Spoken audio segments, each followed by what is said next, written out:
Welcome to G Fun Facts Online. Today, we are going to descend into the dark. For almost the entire history of biology, there was a rule that was considered absolute, a law that governed every living thing on this planet. That law was simple. The sun is the father of all life. We understood that photosynthesis was the engine of the biosphere. Plants captured solar energy. Herbivores ate the plants, carnivores ate the herbivores, and everything else was just scavenging the leftovers. In this worldview, the deep ocean, the abyssal plains miles beneath the surface, was a biological desert. It was a cold, crushing void where life clung to existence only by waiting for meager scraps of organic waste to drift down from the sunlit world above. It was the final resting place of the food chain. But in 1977, that paradigm didn't just shift, it shattered. In a discovery that rivals the moon landing in its scientific magnitude, humanity peered out the porthole of the submersible Alvin and found not a desert, but a thriving, riotous metropolis of life. This wasn't just a few scattered fish. This was a density of biomass that rivaled a tropical rainforest, living in total darkness, under pressures that would crush a submarine like a soda can. They saw massive red-tipped worms swaying in shimmering water. They saw blind white crabs scrambling over towers of black rock that were spewing toxic smoke. They saw giant clams thriving in water that should have poisoned them instantly. They were not living on sunlight. They were living on the earth itself. Today, we are telling the story of deep-sea chemosynthesis, the biological alchemy that powers the only ecosystem on Earth independent of the sun. It is a story of survival in the extremes, of the origins of life, and of our search for aliens in the oceans of distant moons. To really appreciate how impossible this seemed, we have to go back to that moment in 1977. Geologists were exploring the Galapagos Rift, a boundary where two tectonic plates were pulling apart. They weren't even looking for animals. They were looking for heat signatures, trying to understand how the ocean crust formed. When the pilots of the submersible Alvin descended to 2,500 meters, they saw the water shimmering. It looked like a mirage on a hot highway. This was hydrothermal fluid, superheated water enriched with minerals, blasting out of the seafloor. But surrounding these vents were creatures that defied classification. They saw clams the size of dinner plates. They saw tube worms with no mouths and no guts. The water they were bathing in was rich in hydrogen sulfide. Now, in the surface world, hydrogen sulfide is a killer. It is highly toxic to aerobic life. But here, in the abyss, it was the elixir of life. This discovery forced a rewrite of biology textbooks. It proved that life did not need the sun. It needed only energy. And energy could come from the chemical bonds of the Earth's own crust. So how does this actually work? How do you build a body out of stone and poison? At its core, life is just about electron flow. You eat food to strip electrons from it, passing them down a chain to generate ATP, the energy currency of the cell. In the sunlit world, the original source of those high-energy electrons is the sun, exciting atoms in chlorophyll. In the deep sea, the source is geochemical. This is chemosynthesis. It is the process by which organisms use the energy released by inorganic chemical reactions to produce food. The fuel isn't sunlight. It's chemicals like hydrogen sulfide, hydrogen gas, ferrous iron, or methane. The oxidant, the thing that burns the fuel, is usually oxygen dissolved in the seawater, though some microbes can use nitrate or sulfate. When these chemicals mix, they release energy. The organisms use that energy to fix inorganic carbon dioxide into sugar. They are literally turning stone and water into living biomass. This process happens in the boundary layers, the chaotic mixing zones where superheated, chemically reduced hydrothermal fluid crashes into cold, oxygenated seawater. It is a precarious existence. These creatures thrive on the razor's edge, between freezing and boiling, between starvation and toxicity. But the animals we see, the crabs, and the worms, they can't actually do this chemistry themselves. The true heroes of this story, the architects of the abyss, are invisible. They are the chemolithotrophic bacteria and archaea. These microbes are metabolic wizards.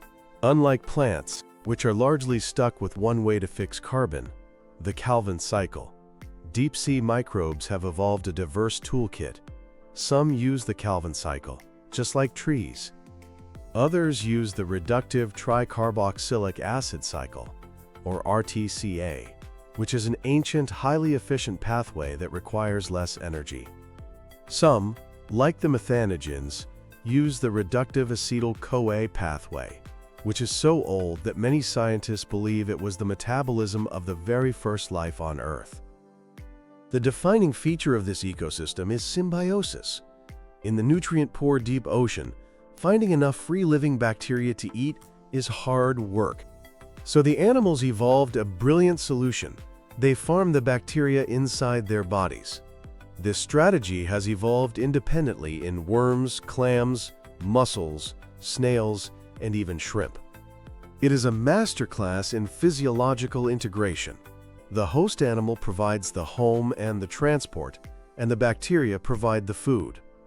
Let's look at the poster child of this relationship, Riftia pachyptilla, the giant tube worm. These things can grow over 2 meters tall. They look like giant lipstick tubes. As I mentioned, they have no mouth, no stomach, and no anus. They are essentially a bag of bacteria. The majority of the worm's body cavity is filled with a specialized organ called the trophosome, which translates to feeding body. This organ is packed with billions of sulfur-oxidizing bacteria. But there is a problem. To feed these bacteria, the worm must transport hydrogen sulfide to them, but sulfide is toxic. In most animals, it binds to hemoglobin and stops it from carrying oxygen, suffocating the animal from the inside out. Riftia solved this by evolving a unique hexagonal bilayer hemoglobin. This is a massive molecule, much larger than our own hemoglobin, and it has 2 separate binding sites, one for oxygen and one for sulfide. It binds the toxic sulfide tightly, preventing it from poisoning the worm's tissues, and delivers it safely to the bacteria in the trophosome. The bacteria eat the sulfide, produce sugar, and feed the worm. The bright red feather or plume at the top of the tube acts as a gill. The worm moves this plume up and down, positioning it perfectly in the mixing zone, where the warm vent water meets the cold ocean water, bridging the gap between the fuel and the oxidant. Then there are the mussels, specifically the genus Bathymodiolus. Unlike the tube worms, these mussels have retained their guts. They can filter feed on particulate matter if they have to, but their gills are enlarged and house chemosynthetic bacteria. Some species of these mussels are remarkable because they host 2 types of bacteria simultaneously. They have sulfur oxidizers, which use hydrogen sulfide, and methanotrophs, which use methane. This is a hybrid engine. It allows the mussel to thrive in a much wider range of chemical environments than the tube worms, essentially letting them run on whatever fuel is available. One of the most bizarre creatures discovered in these environments is the yeti crab, Kiwa hirsuta. Discovered in 2005, this crab looks like a lobster wearing a fur coat. Its legs are covered in dense, silky bristles called setae. But the crab isn't hairy for warmth. It's a farmer. Those bristles are a substrate for filamentous bacteria. The crab waves its arms in the nutrient-rich vent fluids, a behavior that looks like it's dancing. This effectively fertilizes its bacterial crop, ensuring they get enough oxygen and sulfides. Then, it uses specialized mouthparts to comb the bacteria off its arms and eat them. This behavior was a stunning addition to our understanding of invertebrate intelligence. We had never seen a crustacean farming its own food before. And we can't forget the hairy snail Alviniconcha. These look like furry rocks, but that fur is actually hardened spikes of protein. Different species of these snails look identical to the naked eye, but they host different symbiotic bacteria. One might host gamma proteobacteria, while another hosts campylobacteria. This allows them to partition the vent field. One species dominates the hotter, sulfide-rich center, while the other takes the cooler, hydrogen-rich periphery. They are visually identical, but metabolically distinct. Now, not all chemosynthetic environments are the same. We usually talk about hydrothermal vents, the fast and furious engines of the deep. These are found along mid-ocean ridges where magma rises close to the surface. The environment is violent and hot, reaching temperatures up to 400 degrees Celsius. But it is also ephemeral. Vents can turn on and off in decades or even years as volcanic activity shifts. The life strategy here is to live fast and die young. Riftia is the fastest-growing marine invertebrate, elongating by over 80 centimeters a year. They must colonize quickly, reproduce massively, and disperse their larvae to find new vents before their current home lights go out. Contrast this with cold seeps. These are found on continental margins where sediment is thick. Here, methane and hydrocarbons seep up from reservoirs deep underground, often the same oil and gas deposits humans drill for. The fluids here are the same temperature as the surrounding seawater. The flow is slow, steady, and can last for thousands of years. The life strategy here is slow and steady. The tube worms it seeps, like Lamellobrachia, grow agonizingly slowly, but can live for 250 years or more. They form massive bushes that serve as the coral reefs of the deep, hosting hundreds of associated species. As microbes at these seeps consume methane, they produce bicarbonate as a waste product. This increases the alkalinity of the sediment, causing calcium carbonate to precipitate. Over millennia, this paves the muddy seafloor with vast slabs of rock, creating hard foundations for corals and sponges to settle on. But chemosynthesis isn't limited to geological features. It also occurs on the rotting remains of the surface world. We call these whale falls. When a whale dies, it sinks. This delivers a localized energy bomb, equivalent to thousands of years of normal marine snow, to a single point on the seafloor. First, scavengers strip the flesh. But then, the sulfophilic stage begins. The whale's bones are rich in lipids, or fats. Anaerobic bacteria break down these lipids and release hydrogen sulfide. This sulfide supports a community of tube worms, clams, and bacterial mats, identical to those found at hydrothermal vents. We even found a unique genus of worm called Osedax, the zombie worm, which bores roots into the whale bone to access the lipids, relying on symbiotic bacteria to digest the fats. Scientists believe these whale falls act as stepping stones, allowing chemosynthetic larvae to disperse across the vast, empty distances between vent fields and cold seeps. The story of deep-sea chemosynthesis is still being written. In 2023, an expedition to the East Pacific Rise used a robotic arm to flip over slabs of volcanic crust outside the active vent area. They found life beneath the solid rock. In the fluid-filled cavities of the Earth's crust, tube worms and snails were living in the dark, warm veins of the planet. This confirmed the existence of a massive subseafloor biosphere, a hidden ecosystem extending deep into the oceanic crust. It suggests that the visible vents are just the tip of the iceberg. This brings us to the biggest questions of all: origins and aliens. Many scientists now believe that chemosynthesis was the first metabolism.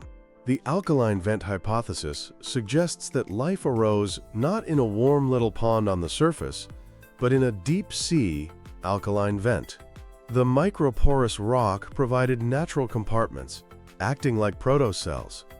The pH difference between the vent fluid and the ancient ocean created a natural proton gradient, the same mechanism cells use today to generate energy, and the chemistry naturally produces simple organic molecules.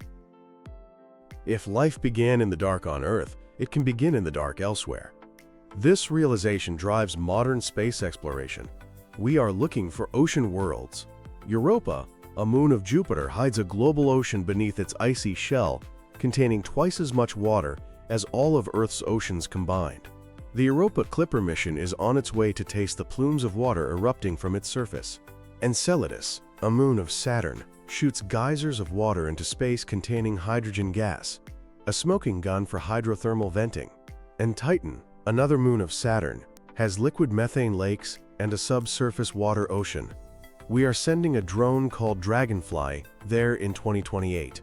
We aren't just looking for little green men. We are looking for deep-sea vents. However, this story has a fragile ending. The very minerals that form these vents on Earth, copper, gold, zinc, and rare earth elements, are coveted by the technology industry. Deep-sea mining poses an existential threat to these ecosystems.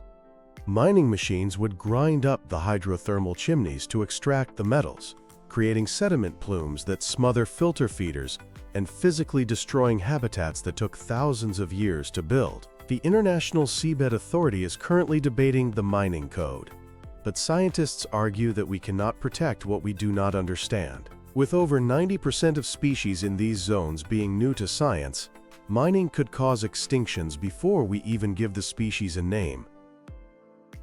Deep-sea chemosynthesis teaches us a profound lesson. Life is not an exception. It is a planetary imperative. Give it water, give it energy, and it will find a way. Whether in the crushing dark of the Pacific or the icy depths of Europa, life builds cathedrals out of chemicals. We are only just beginning to read the library of the deep. The abyss is not empty. It is full of answers to questions we haven't even thought to ask yet. Thanks for listening to G Fun Facts Online.